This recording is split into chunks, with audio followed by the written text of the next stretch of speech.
ADC বিগত নির্বাচন চলাকালীন সময়ে সবাই যখন ব্যস্ত নির্বাচনের কাজে,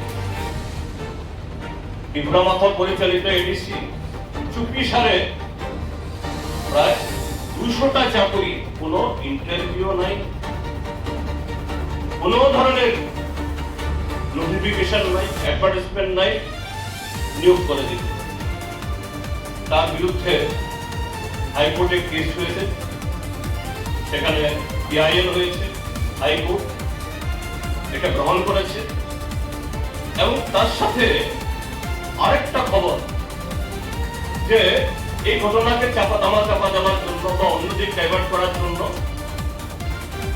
এডিসি তরফ থেকে নাকি একটা তদন্ত কমিটি বসানো হয়েছিল একজন এই রিটায়ার্ড জাজকে দিয়ে।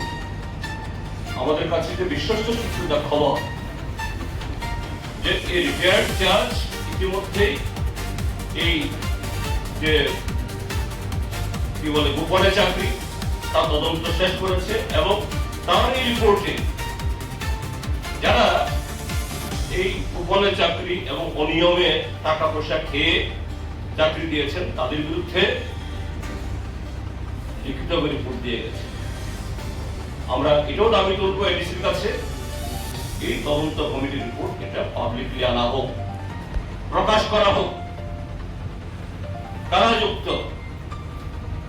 তৎকালীন সময়কার চিফ এক্সিকিউটিভ মেম্বার পূর্ণচন্দ্র জমাতিয়া,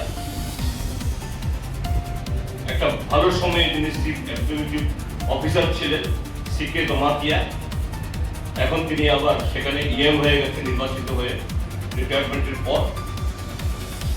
আরো যারা ওনারা যুক্ত আছে, এটা ব্যান হোক যে কিভাবে এই এডিসিটাকেও একটা দুর্নীতির একটা মৃগের একাত্ম করেছে, এগুলোর উপরও আগামী দিন আমাদের লড়াই সংগ্রাম